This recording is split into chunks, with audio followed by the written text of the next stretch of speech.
Welcome back to part two. I'm going to pick up the conversation with Sundish and Miguel, and here it goes.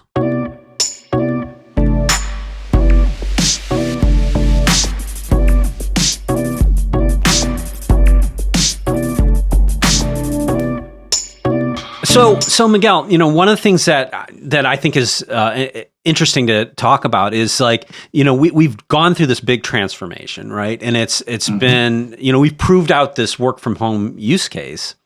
So the question I have is what do you think the future of the workforce looks like? I mean, do you think this is something that your company is going to be pursuing more aggressively, and let's saying we don't need all this office space? Oh yeah, no, interesting you asked that because we've actually thought about that internally. Since in IT, we currently offer a 2-day work from home policy a week, where it is not a right, like it's discretionary, but most people take advantage of it for familiar things, and we believe in a good work-life balance. So, but with all this, and now proving that we can have a workforce remote being just as productive, essentially, as they had been, because we haven't seen any drops in productivity, which we expected some, but we've actually seen a very motivated workforce. So the question is, should we move to maybe a 3-2 or a 4-2 work from home policy, where we can then share desk for the people that are here? Because I still believe that physical contact and interaction is really important. But I wonder if now that we've proven that we can be as productive, we could still be successful as a firm being remote, do we shrink our real estate in half for people? Since we can just say now, well, one day a week, you come into the office, you meet with whoever you want to meet, and then go back. And now suddenly we need half as many desks as we do now. So that's an interesting question, and I'm really curious to see how that develops. Miguel, knowing you for as long as I've known you, one of the things I've always admired about you is your leadership skills. Like, you are a guy that everyone just, like me and Chris, like, we'll do anything for you, right? Like, just because that's your character and you bring that leadership to the job. How do you think, as a leader now, not being able to do what some of the things that you've done so well, you spend so much time trying to build those relationships in person with people. How does your leadership strategy change now if all the folks that, report up through you are remote? So number one thing is you still need to treat people like adults. Like, I feel that by being 100% remote, there is a sense of the company is actually coming into their homes. So I feel that also wants a little bit of mutual respect, right? So I always make a point of making sure that people start still in the date and don't start blurring the lines between home and work. When you're full-time for work, I still keep a routine, wake up, shower, change, work out, and then get into the office headspace, and then I'll be there until 5:30, whatever it's needed. And I expect my employees to be the same. But I try not to veer too much from what work life would have been as far as hours and other things would have been on a regular basis of being in the office. So treat people like adults, but also check in. Everybody has responsibilities. Everybody needs to be responsive. Our rotation is still the same. On-call ticketing system still needs to be dealt with. I do try to have personal touch with all my employees at least once every few days, just to make sure to check in personally, and also make sure they're healthy, and also make sure that they have everything they need to do their job. It's it's an interesting time. I mean, you have it's so much to worry about, workers' health and just their state of mind in all of this. And I think it's cool that, what you've seen is that there hasn't been a reduction in productivity over this. That to me is really an interesting data point. Yeah. Yeah. We were expecting to be a drop in productivity because you're home, and especially since family with kids have their kids at home as well. So it is often, and it's been an observation for many of us, that you are now in online meetings and you hear the kids in the back. Some of them not behaving as good as others, but that has to put a hamper on productivity on those families. So Miguel, are you talking about my children? That is rude. That is not nice. My kids are good kids, dude. You just got to get to know them. Well, They're a little but complicated. we were talking about this on our first podcast. Like because we were talking to Adam Voss, and his dog went crazy. And in the old days, people who work from home, like that dog barking was kind of just accepted, but the kids were more of a problem. Like if you're, how can you work properly if your kids are all around you? But nobody has a choice now. I mean, if you have kids, they're home. No. So I think there's just sort of we're just sort of adapting to the new world order, right? And these are just things that are just going to have to be acceptable now. Yeah, I got a 5-year-old daughter who's like the sweetest, kindest, wonderful person in the world, but she's a monster too. And like I told her, I'm doing this podcasting thing, honey. For like from 1 to 3. So can you please be quiet? And I know that's not going to work. There's no chance it's going to work, At some point, she's going to yell. She's going to scream because she's 5 years old, Like, it is what it is, Well, it just makes more trouble for me as I got to edit all that out. But, Oh, Chris. Yeah. Life is so bad for you. Oh, poor me. Woe's me, right?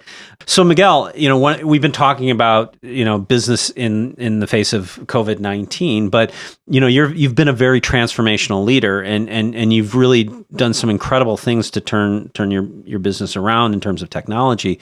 I wonder if we could speak a little bit to your philosophy around business transformation and technology and how that plays in. Yeah, I always believe that if you spend more time maintaining the technology you have to serve the customer, then there's something wrong with your technology. I always strive to get technologies that are easy to manage, scalable, so you need more, you just plop in a node, etc. Everything's API based. How much of it can be automated of its allocation and maintenance.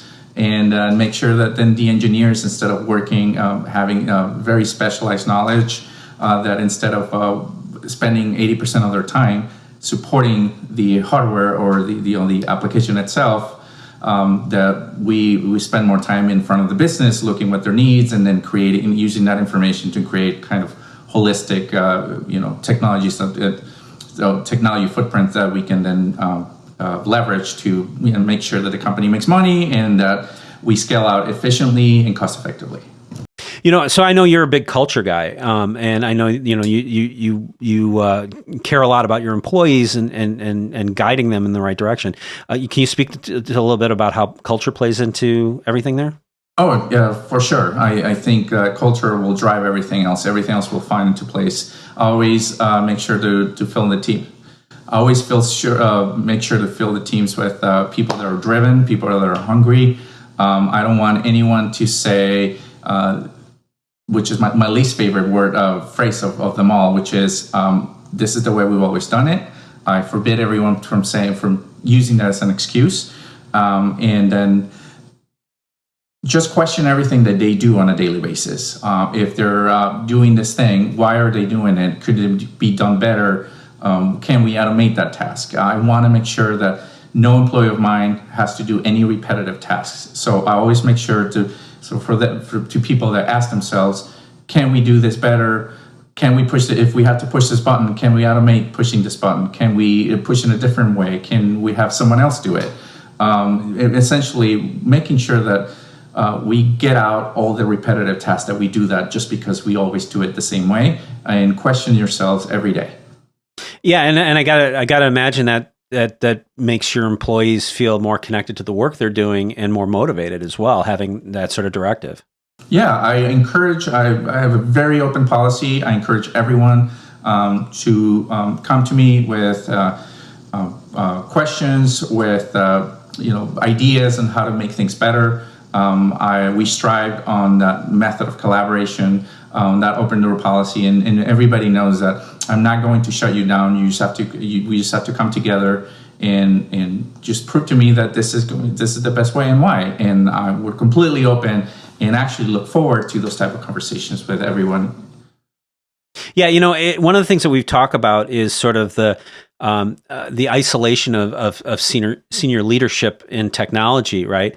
And because I think what happens is a lot of people are being forced to face this transition issue, and they don't always have the answers. And a lot of technology leadership is uncomfortable going to the staff and saying, what do you have? What should we be doing, right? And I think I applaud you for embracing the broader community in your company to source ideas. I think that's important. Yeah, and then something we've done early on was all the senior leadership in IT.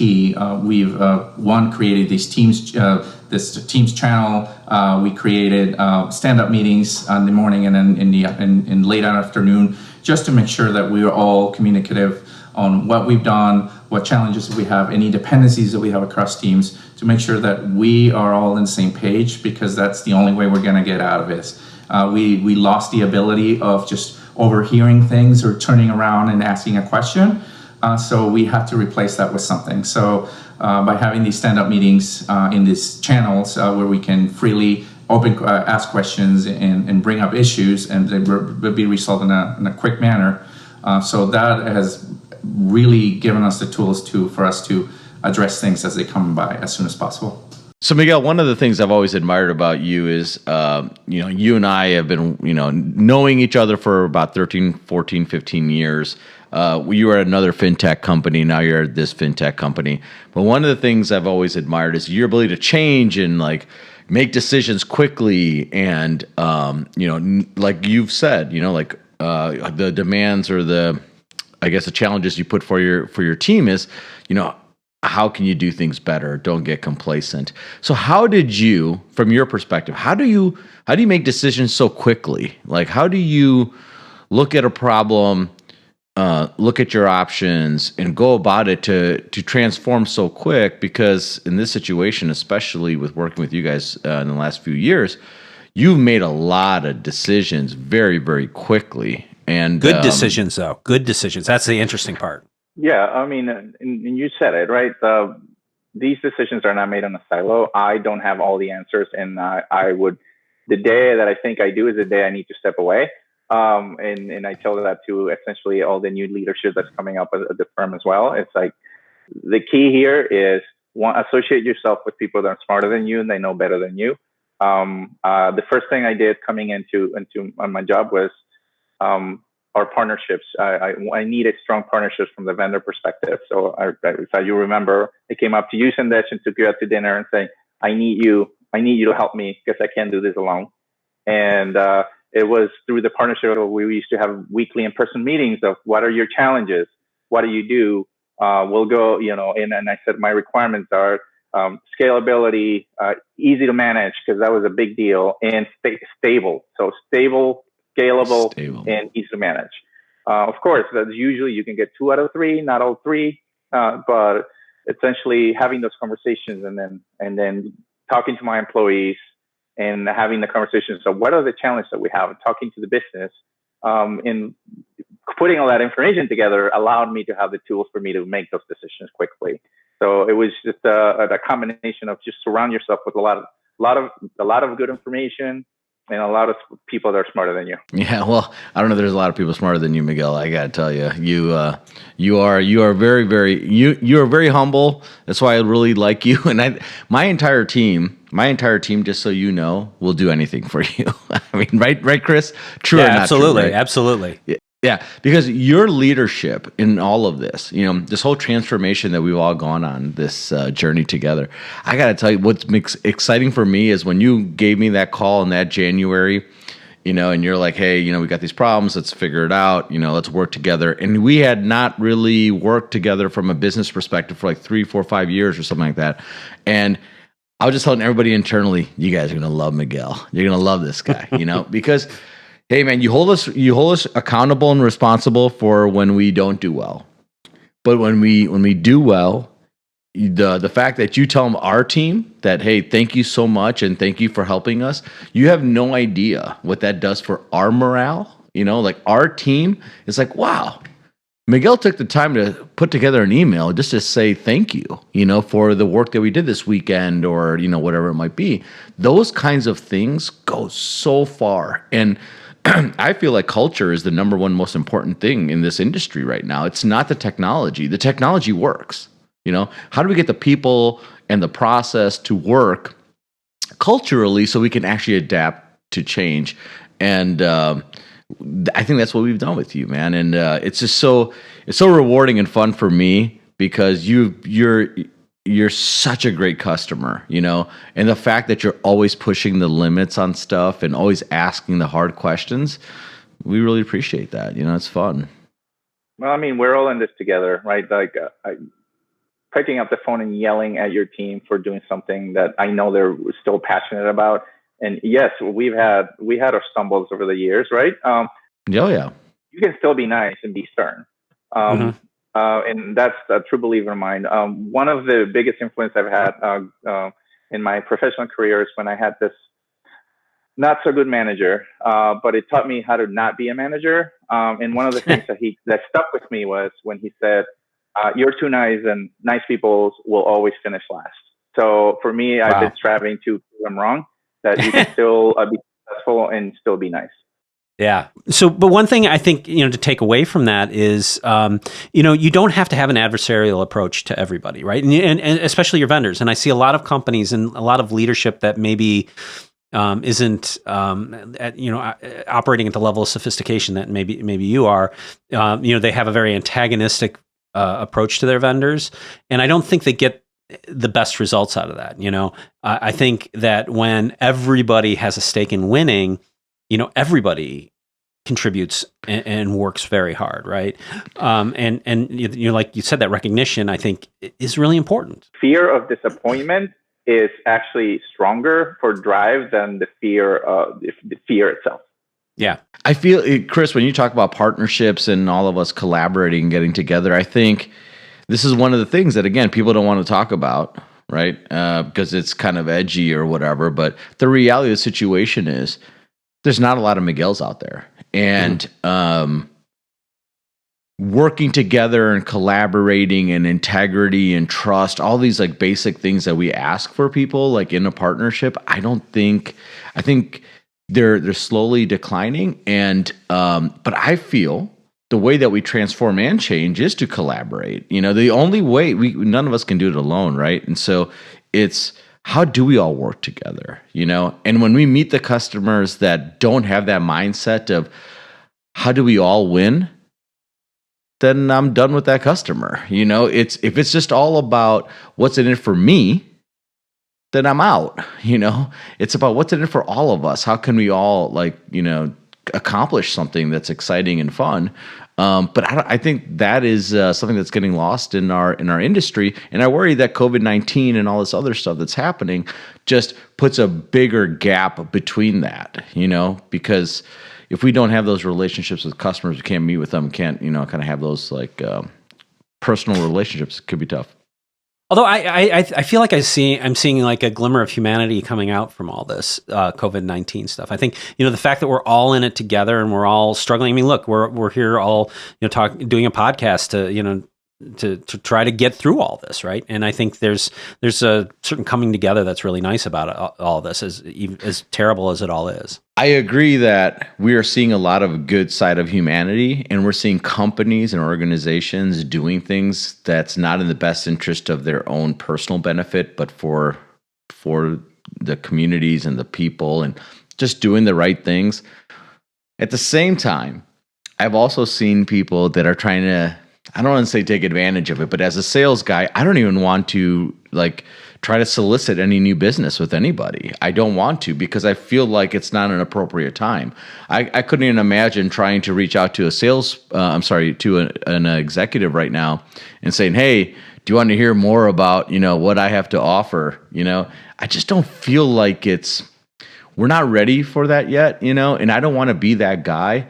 And that's one of the things that I've been thinking in my brain is, how do I develop new business while I'm under these new dynamics?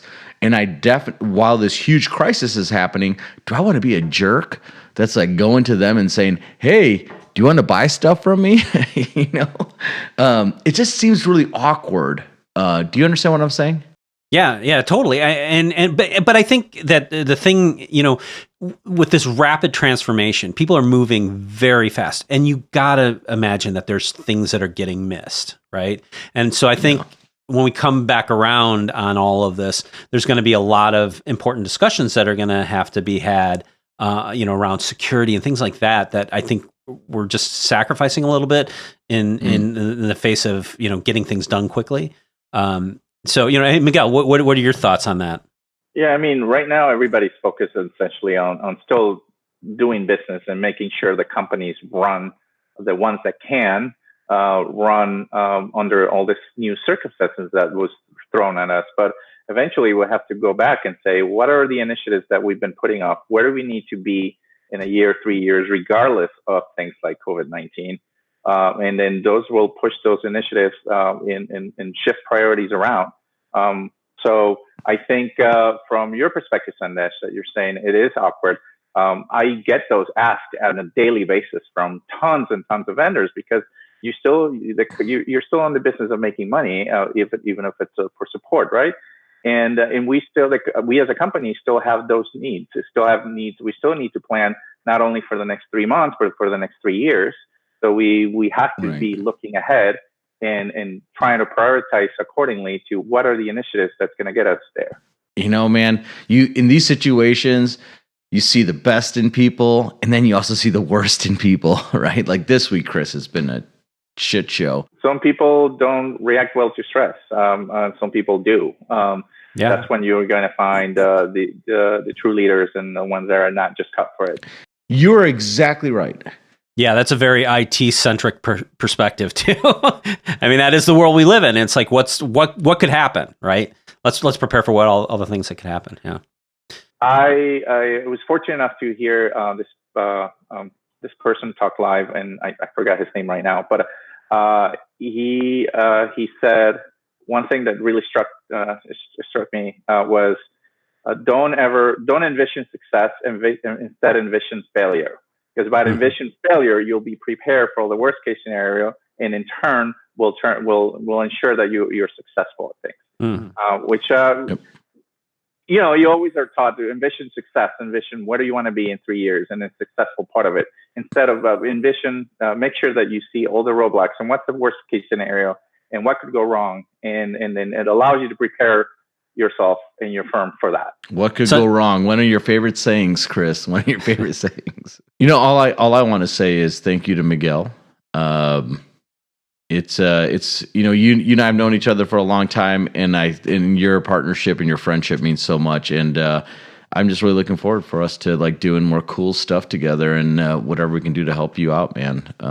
We're here for you. For sure. I mean, you've been one of the guys that pushed me, and I push you back, and we have that relationship where we essentially we both grow over the years. So thank you for all the partnership, and Chris, thank you for having me here. Yeah, no. So Miguel, thank you very much. You know, I appreciate the conversation. This is great information. And you know, hopefully we can check back in, you know, maybe sometime later and see how it all played out, right?